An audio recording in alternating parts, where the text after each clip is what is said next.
régie ce matin. C'est pas grave, on fera notre meilleur. Ce qui compte, c'est qu'on va regarder ce qui dit la parole de Dieu Amen. pour nos vies. Et donc, j'ai une question pénible à vous poser ce matin pour commencer. C'est comme ça parfois. On va l'étudier de près ce matin dans notre passage au Romains 1, 18 à 23. La question suivante. Comment sommes-nous arrivés au stade que, pour un oui ou pour un non, quelqu'un pourrait marcher sur son prochain? Pour un oui ou pour un non, quelqu'un pourrait détruire, faire du mal à autrui.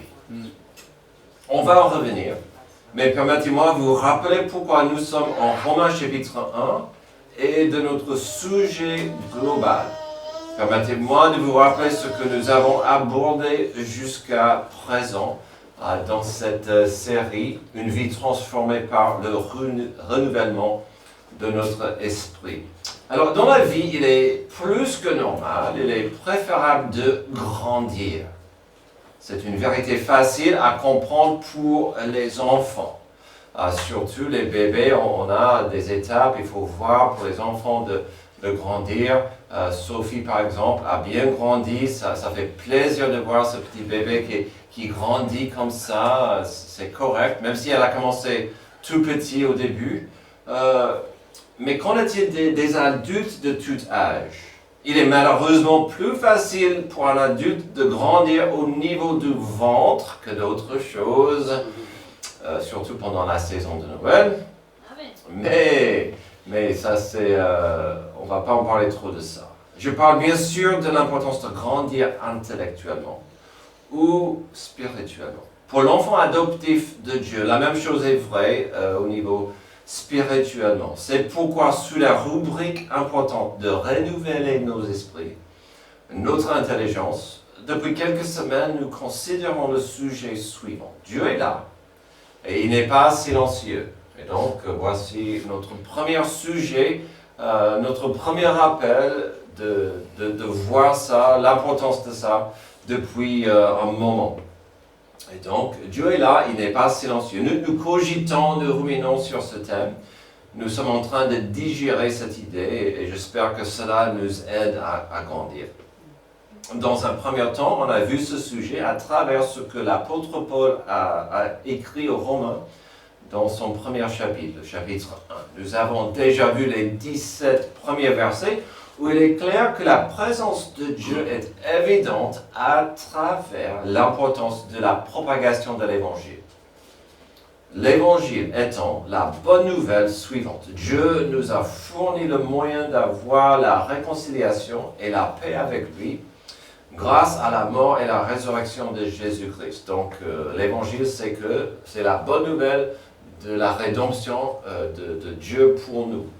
Sa création tombée et perdue. Et donc, ça rend Noël plus joyeux, puisque c'est le début vraiment de Emmanuel, la clé sur cette rédemption. On a vu que Dieu est actif dans son plan de la rédemption et cette réconciliation. Notre planète va mal, elle est pourrie partout où on regarde. Mais pourquoi? Comment nous sommes arrivés au stade que pour un oui ou pour un non, quelqu'un pourrait marcher sur son prochain? Et quand j'ai dit ça, ce n'est pas juste notre prochain, on peut voir ça dans le quartier, on peut voir ça en centre-ville, mais aussi à l'échelle globale. Vraiment, on voit cette notion des puissants qui marchent sur les impuissants, les grands qui écrasent les petits. Et donc, malheureusement, c'est une vérité qu'on peut voir partout, pas juste ici en France, pas juste dans la rue, mais partout dans le monde, avec des guerres ou la corruption. Et si je vous disais que la réponse est facilement trouvable dès le début de notre existence, est-ce possible qu'il y a une arrogance, un égoïsme, inscrit dans notre ADN et ancré dans nos corps? Antoine, on a un peu parlé déjà ce matin avec la notion de de la chute, de comment on devient pécheur, le péché qui entre chez quelqu'un dès le début. Voyons si cette notion tient debout lorsqu'on considère la chute dans le jardin d'Éden. Et non, les grands esprits ne se sont pas rencontrés avant. On n'a pas parlé de nos notes avant cela. Alors nous savons que dans la boîte à outils de Satan, il n'a pas besoin d'utiliser plusieurs appareils. Peut-être il en a beaucoup, mais il n'a pas besoin d'utiliser beaucoup d'outils. Il utilise le doute, la peur, le mensonge, ou pire, la demi-vérité. Il sait bien comment introduire une semence destructive. Dans le jardin d'Éden, la tentation de Satan ne commence pas par un rejet frontal de Dieu, mais par un appel à l'ego humain et au désir d'autonomie. En mettant en doute le commandement divin, Dieu a-t-il vraiment, réellement dit? Il sème le soupçon quant à la bonté et aux intentions de Dieu. La promesse de devenir comme Dieu, connaissant le bien et le mal, présente l'obéissance comme une limitation et l'indépendance comme une forme d'illumination. La tentation suggère que Dieu retient quelque chose d'essentiel et que l'accomplissement véritable est facilement disponible en dehors de lui. Et quand on essaie de faire des choses en dehors de Dieu, c'est souvent la porte qui s'ouvre au péché. Le péché, souvent, ce n'est pas quelque chose de méchant et violent, c'est d'agir en dehors de la volonté de Dieu. La chute n'était pas simplement la transgression d'un interdit, mais une redéfinition du rôle humain. L'humanité a choisi de se gouverner elle-même plutôt que de faire confiance. L'humanité a choisi l'autonomie plutôt que la relation et une sagesse définie par soi plutôt que la direction voulue par Dieu. En cherchant l'indépendance, l'homme perdait l'innocence, l'unité et la paix, découvrant qu'une liberté détachée de Dieu ne l'aide pas, mais le brise. Le mensonge subtil était croire que la séparation avec Dieu conduit à une vie plus grande. Il y a des échos de la tour de Babel, alors qu'elle mène en réalité à l'aliénation, au désordre et à la mort. Depuis la chute, la malédiction du péché nous infecte et rend nos cœurs égoïstes. Vis-à-vis de Dieu, cette infection prend le cœur humain et le rend insensible, résistant et insoumis à Dieu. On verra ces choses dans quelques moments. Voici la scène devant nous dans notre passage du jour. Paul expliquera combien l'arrogance humaine est problématique pour nous, pour Dieu, pour notre avenir. Dieu est là. Il n'est pas silencieux. Mais regardez ce qu'il doit affronter afin de recevoir notre attention. Voyons cet obstacle de l'arrogance humaine. Découvrons si ce problème de l'orgueil du cœur va entraver ce que Dieu essaie d'accomplir. Dieu est là. Il n'est pas silencieux. Mais Dieu est-il toujours le bienvenu? Chez l'humanité, qu'est-ce qui pourrait arriver lorsque certaines idées surgissent à la surface? Des notions comme la réalité de Dieu. Qu'est-ce qu'on va faire avec cette réalité? Est-ce que on va faire face à la réalité de Dieu, à la présence de Dieu, ou plus personnellement des attentes de Dieu pour sa création? Qu'est-ce que l'homme va faire quand Dieu dit « j'ai des attentes pour vous ». Quand il s'agit de considérer Dieu, l'orgueil de l'homme souvent invite la révélation de sa justice. Verset 18, « La colère de Dieu se révèle du ciel contre toute impiété et toute injustice des hommes qui par leur injustice tiennent la vérité prisonnière. » Alors, puisqu'on commence aujourd'hui au verset 18, et on a fait une pause la semaine dernière pour notre culte spécial, il serait utile de revoir le 17, le verset 17, pour mieux comprendre notre contexte. Le verset 17 nous a montré, en effet, c'est l'Évangile qui révèle la justice de Dieu par la foi et pour la foi, comme cela décrit, le juste vivra par la foi. Alors c'est merveilleux, c'est magnifique parce que ça nous montre l'importance de la foi et que la vie en est liée. On a la foi et la vie, c'est lié. Si on va voir la révélation aujourd'hui de la justice de Dieu, n'oubliez pas, ne ratez pas qu'au verset 17, Paul nous a donné la bonne nouvelle de la bonne nouvelle. L'évangile qui révèle la justice par la foi et la vie qui en est liée. Et donc, au verset 17, il a dit, la vie est possible par la foi.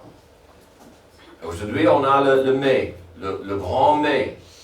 Voici, attention, si vous ne pouvez pas accepter par la foi l'évangile. Alors, dans notre passage, toujours, pour ceux qui ne s'intéressent pas à l'évangile, il s'invite ces gens à la révélation de la colère divine.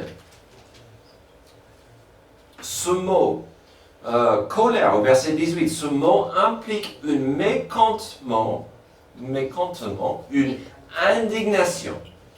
Dans ce cas, on comprend bien qu'il y a des attentes qui ne sont pas satisfaites de la part de Dieu. Alors, de quoi s'agit-il? Pourquoi parlons-nous d'un mécontentement de Dieu envers l'homme? C'est une bonne question. Paul l'explique ici. Ironiquement, c'est à cause des attitudes et des actions au carré. Alors, nous aimons bien de parler des choses, des valeurs au carré, ici. On parle souvent de l'amour pour Dieu et l'amour pour notre prochain.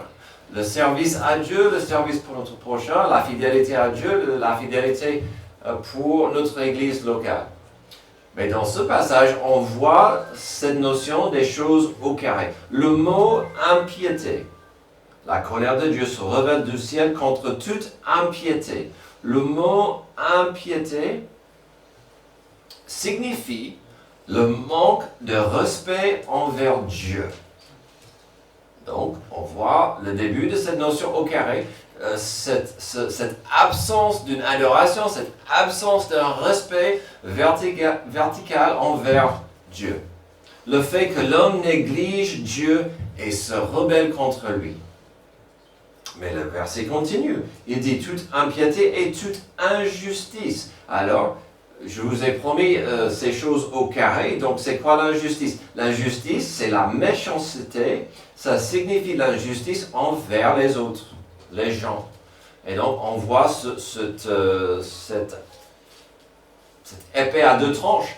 On a cette incapacité ou la volonté de ne pas suivre et honorer Dieu et la méchanceté envers son prochain. Et c'est normal. Si on va tourner le dos à Dieu, c'est normal qu'on va écraser notre prochain.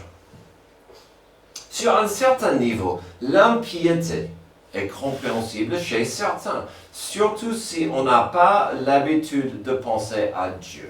Quand je pense à cette notion de toute impiété, ça m'a fait penser franchement de où j'ai grandi, dans la Papouasie-Nouvelle-Guinée, où il y a 200 ans, il y a 150 ans, ces gens ne savaient même pas qu'un monde existait en dehors de chez eux. Et donc, quand les missionnaires sont arrivés, ils ont dit, il y a un Dieu, il y a un monde, loin d'ici, il y a un Dieu qui vous a créé. Ils n'ont jamais entendu parler de Jésus, c'était vraiment quelque chose. Donc, quelque part, il y a certains qui pourraient avoir cette notion de « mais qui est Dieu? Je ne connais pas Dieu. » Ils n'ont pas l'habitude. Certes, un problème énorme ici, c'est l'injustice que l'homme pratique envers autrui. Et c'est là où ça change, parce que l'homme, il sait quand il commence à faire des choses mauvaises contre l'autre. Notre verset dit que de telles actions confinent, submergent et emprisonnent la vérité. Je ne sais pas si vous l'avez vu ça à la fin du verset 18. L'injustice envers autrui, des hommes qui par leur injustice tiennent la vérité prisonnière. C'est grave. Par mes actions injustes envers mon prochain, je peux capturer et enfermer la vérité. N'est-ce pas intéressant vis-à-vis du mal dans le monde? Pensez-y un moment. Quand le monde va mal, quand il y a de la violence, l'injustice, des choses terribles qui arrivent dans ce monde, et que dit le monde? Où est Dieu dans cette situation? Où est Dieu dans cette violence? Selon ce passage, cette violence est une façon d'enchaîner la vérité divine. Nous avons une responsabilité énorme, nous les êtres humains, de ne pas agir comme ça envers notre prochain. C'est triste. Certains diraient, oui, mais cet homme qui ne connaît pas Dieu, comment veux-tu qu'il agisse selon la volonté de Dieu? Alors, si on ne prendrait pas la citation de Pascal comme une déclaration définitive, vous le connaissez, dans le cœur de chaque humain se trouve un vide en forme de Dieu. J'aime bien cette citation. Si on met ça à côté, il y a ceci à considérer. Déjà, nous savons que l'homme est créé dans l'image de Dieu. Mais qu'est-ce que ça veut dire? D'abord, Dieu nous a donné une conscience. On comprend le bien et le mal. Mais quoi d'autre? En Ephésiens 4, 23 et 24, il y a une description incroyable de ce qui nous sépare du reste de la création de Dieu. Pourquoi nous sommes plus précieux que les animaux et pourquoi donc nous avons une responsabilité lourde d'honorer notre Créateur? Ephésiens 4, 23 et 24, alors il parle déjà un enfant adoptif de Dieu, mais on verra la capacité que Dieu nous a donnée. Ici, donc il a dit, verset 23, à être renouvelé dans l'esprit de votre intelligence et à revêtir l'homme nouveau, créé selon Dieu dans une justice et une sainteté qui produit la vérité. C'est fort ça. J'espère que vous pouvez apprécier ce qu'on voit.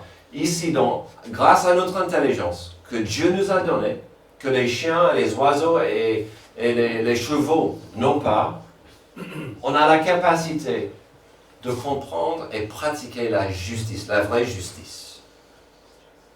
Et quoi d'autre? De comprendre l'importance de la sainteté et d'entrer dans ce monde que Dieu nous offre de sa sainteté. Pourquoi? Parce que ça produit la vérité. Mon chien ne peut pas me mentir, ni pratiquer la justice, ni la sainteté, parce qu'il n'est pas intelligent. Mais Dieu nous a donné toutes ces choses afin que nous pratiquions la justice, nous entrons dans sa sainteté et qu'on pratique la vérité. Ces trois choses sont disponibles à l'humanité. Mais est-ce que on comprend l'importance?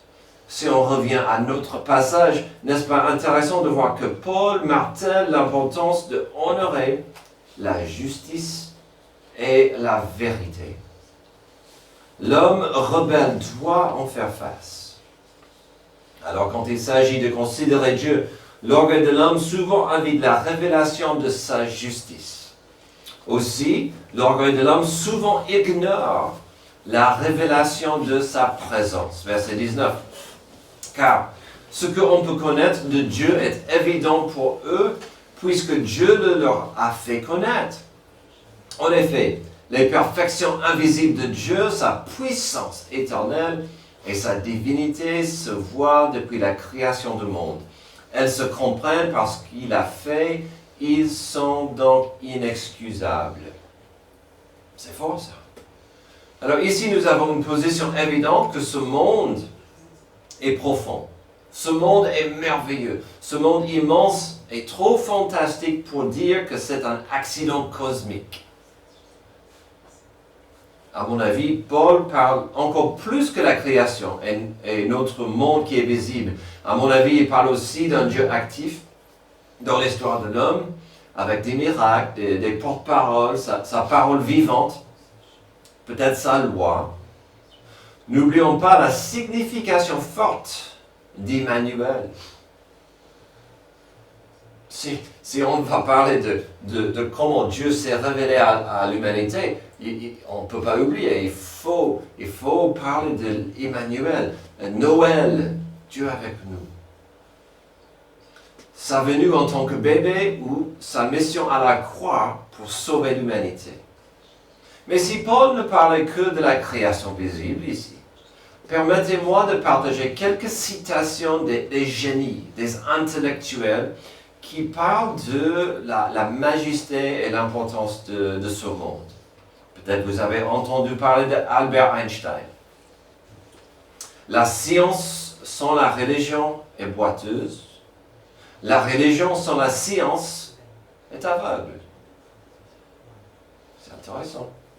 Francis Collins, un généticien, l'ancien directeur du projet Génome humain, le Dieu de la Bible est aussi le Dieu du génome. Max Planck, physicien, fondateur de la théorie quantique. Ah, c'est dommage que Rostand ne soit pas là, parce que lui, il est vraiment dans les choses quantiques. C'est un monde que je ne connais pas, je ne comprends pas. La religion et les sciences naturelles ne sont pas ennemies, mais complémentaires. Johannes Kepler, astronome et mathématicien, la science consiste à penser les pensées de Dieu après lui. C'est pas mal ça. Puis, il y a cette citation d'un autre grand homme. Il n'est pas forcément connu pour son intellect, mais tout de même un des plus grands personnages de l'histoire du monde, Napoléon. Napoléon, sur un navire de guerre en Méditerranée pendant une nuit étoilée, il passa devant un groupe de ses officiers qui se moquaient de l'idée d'un Dieu. Il s'arrêta, leva la main vers les étoiles et dit, « Messieurs, vous devez d'abord vous débarrasser de celle-là. Vous voulez vous débarrasser de Dieu? Commencez avec les étoiles. » Alors certes, au verset 19, Paul ne donne pas des preuves définitives de Dieu. En même temps, il nous laisse avec une liste impressionnante. Il ne faut pas oublier ceci. Seulement un Dieu parfait et un Dieu puissant pouvaient nous fournir cet univers. Et il le dit. Il le dit. Les perfections invisibles de Dieu, sa puissance éternelle. Perfection, puissance. Ça c'est mon Dieu. Si quelqu'un est aveuglé par l'orgueil, il ne s'approchera pas de Dieu. C'est pourquoi, finalement, notre passage aujourd'hui est frustrant, car il dit qu'il y a suffisamment d'évidence autour pour désamorcer l'orgueil et de considérer la présence et la personne de Dieu. Si l'orgueil est simplement l'orgueil sans beaucoup de bagages, il y a assez d'évidence. Mais souvent l'orgueil aura aussi des émotions, des blessures. Ça c'est autre chose. En parlant de sa personne, terminons notre passage du jour. L'orgueil de l'homme souvent inspire le rejet de sa personne. Verset 21. Puisque tout en connaissant Dieu, ils ne lui ont pas donné la gloire qu'il méritait en tant que Dieu et ne lui ont pas montré de reconnaissance. Au contraire, ils se sont égarés dans leur raisonnement et leur cœur sans intelligence a été plongé dans les ténèbres. Ils se vantent d'être sages, mais ils sont devenus fous. Ils ont remplacé la gloire de Dieu incorruptible par des images qui représentent l'homme corruptible, des oiseaux, des quadrupèdes et des reptiles. Amen. Quel passage! Quel passage! Notre frère Antoine a parlé pas mal pendant des semaines de la sagesse humaine et la sagesse de Dieu. Ici, qu'est-ce qu'il dit sur la sagesse humaine? Ça amène à la folie face à Dieu. Mais ça, c'est un autre sujet. Ici, nous entrons dans la partie la plus triste et frustrante, car il s'agit d'une volonté contraire à Dieu. Ici, on n'a plus les gens qui sont ignorants, qui ne savent pas. Là, on voit la résistance et la rébellion. Si Dieu existe, je m'en moque. Ça m'est égal. Je ferai l'opposé de ce que Dieu voudrait voir. La création de Dieu peut simplement lui rendre grâce et gloire. Mais le verset 21 dit que même si Dieu mérite cela, cette personne ne sera pas reconnaissante. J'espère que vous avez vu ça. Verset 21, puisque tout en connaissant Dieu, ils ne lui ont pas donné la gloire qu'il méritait en tant que Dieu et ne lui ont pas montré de reconnaissance. Quand j'ai lu ça, j'étais certain que ce mot reconnaissance, c'est de reconnaître Dieu. Ça serait logique. Ces gens ne vont pas reconnaître Dieu. C'est pas le mot. C'est l'autre sens du mot reconnaissance. C'est comme s'ils disent, Dieu est là.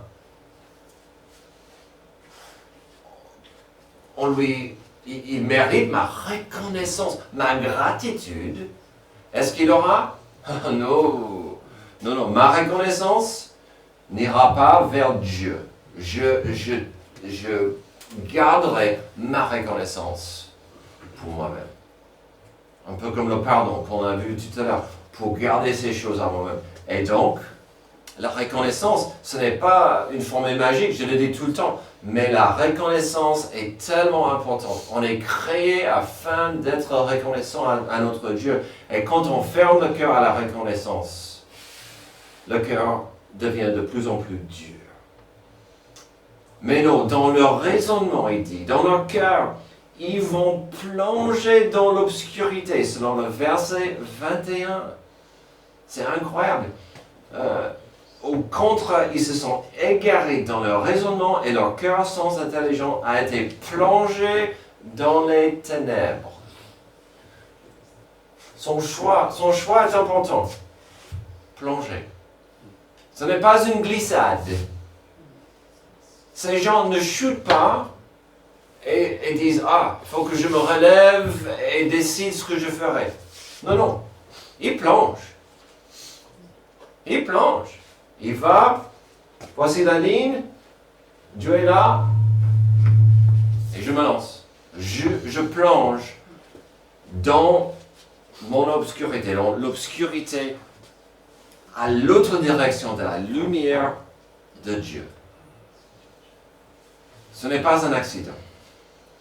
Puis, l'ironie triste, c'est qu'on est créé afin d'être dans une relation de paix avec Dieu. Et cela implique une adoration de sa personne. Quand quelqu'un tourne le dos à Dieu, quand il plonge dans l'obscurité, souvent il va chercher un objet d'adoration. Le verset 23 est triste, mais vrai. Ils ont remplacé la gloire, donc la lumière de Dieu incorruptible, par des images qui représentent l'homme corruptible. Donc, on va aller chercher un objet pour adorer. Dans certaines régions du monde, nous savons qu'en effet, l'homme va se tourner vers des objets, des totems, des idoles, des créatures. En même temps, souvent dans ces cas, dans ces endroits, dans ces régions du monde, il y a un monde invisible derrière l'adoration de ces choses. Il y a un totem, il y a une idole. Mais souvent, il y a un esprit maléfique derrière.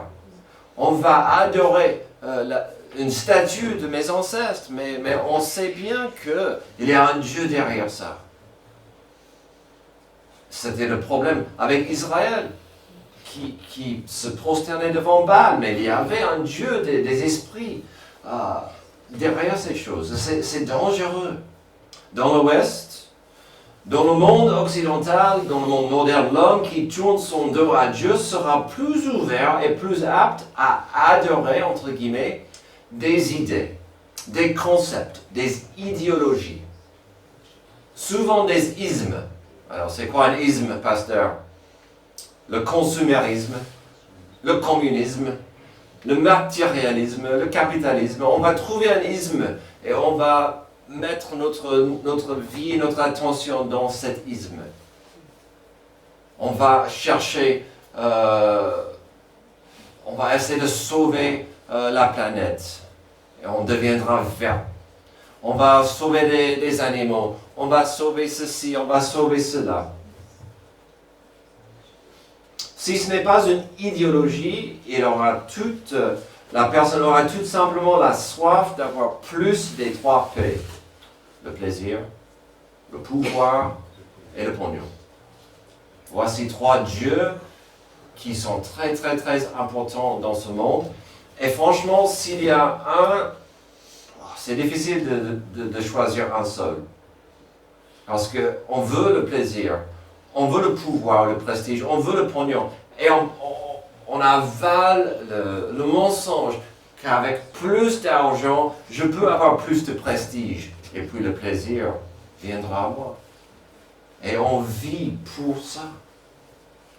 D'avoir de la passion est normal, c'est important. Mais souvent, l'homme va verser son cœur, son temps, son argent, ses pensées dans une façon vive et enflammée envers quelque chose ou quelqu'un qui ne mérite pas de telle attention. Mes amis, ce n'est pas nécessaire d'avoir un totem ou une idole afin de pratiquer l'idolâtrie. Ce n'est pas nécessaire d'avoir une idole afin d'être idolâtre. Puis, il y a une idole dans notre monde moderne qui est difficile à définir ou décrire. Mais c'est assez facile à repérer. Alors, je ne veux pas dire que ça c'est l'idole. C'est une image qui en est liée. Quelle est l'idole? Quelle est la religion qui infecte, qui pourrit notre monde moderne? C'est la religion de moi-je. Et moi-je, souvent, va tourner autour d'un monde virtuel ou un monde très très limité entre moi, mes potes, et souvent on ne les voit pas même. C'est juste ce monde à moi où je suis sur le trône de moi-je. Et ce que je veux est plus important de ce que tu veux, que vous voulez. Vous pouvez avoir des souhaits, des désirs, mais ce n'est pas assez important de ce que je veux. Et donc, on revient à Darwin et les plus forts vont bouffer, dévorer les plus petits. Moi-je. Et on se perd. Combien de zombies est-ce qu'on voit chaque jour? Et on est perdu dans cette bulle de chiffres, de gens qu'on connaît à peine. Mais c'est moi-je, c'est ce que je veux, c'est tout ce qui compte.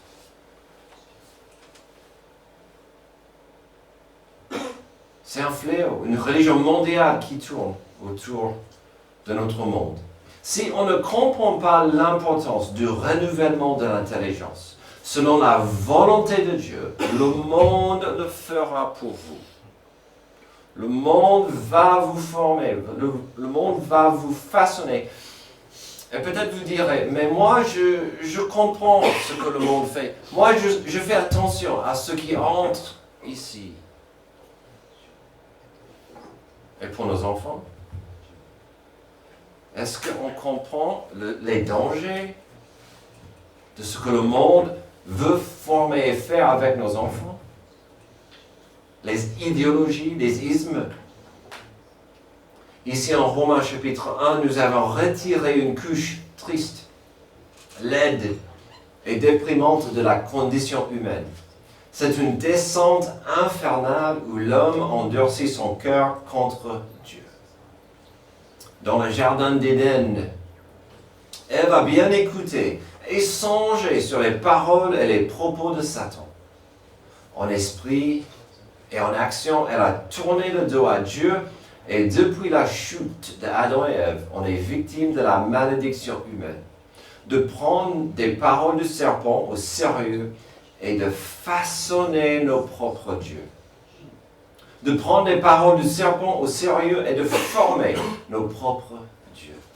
De prendre les paroles du serpent au sérieux et par conséquent de fuir le vrai Dieu. L'orgueil de l'homme Existe-t-il quelque chose de plus aveuglant? Il obscure la révélation de la justice de Dieu. Il obscure la révélation de sa présence. Il incite et inspire le rejet de sa personne. Ces trois exemples sont très tristes, même si c'est de l'actualité.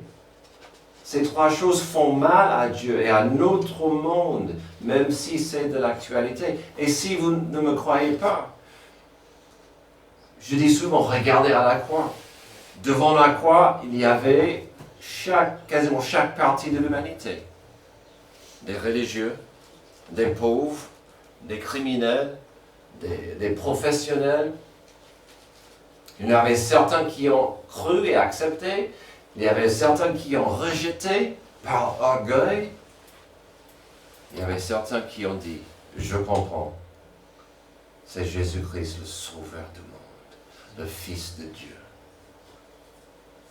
Y a-t-il un remède? Il y a un verset capital qui orbitera toujours autour de Romains chapitre 1. Cette idée, ce thème en Hébreux 11, verset 6, nous voyons un contraste évident à la personne visée en Romains 1. Hébreux 11, 6. Or, sans la foi, il est impossible de lui être agréable, car il faut que celui qui s'approche de Dieu croit que Dieu existe et qu'il est le rémunérateur de ceux qui le cherchent. Puisque la foi simple, brute et infantile plaît à Dieu, n'avons-nous pas un éclaircissement sur notre passage du jour? Dieu veut récompenser ceux qui le cherchent. Ce verset, c'est l'inversement de ce que Adam et Ève ont fait après la chute. Cette semaine, quand je songeais à ce verset, Hébreux 6, pour la première fois de ma vie, je l'ai mis dans le jardin d'Éden. Et ça a changé quelque chose en moi. Sans la foi, il est impossible de lui être agréable. Adam et Ève n'ont pas agi dans la foi.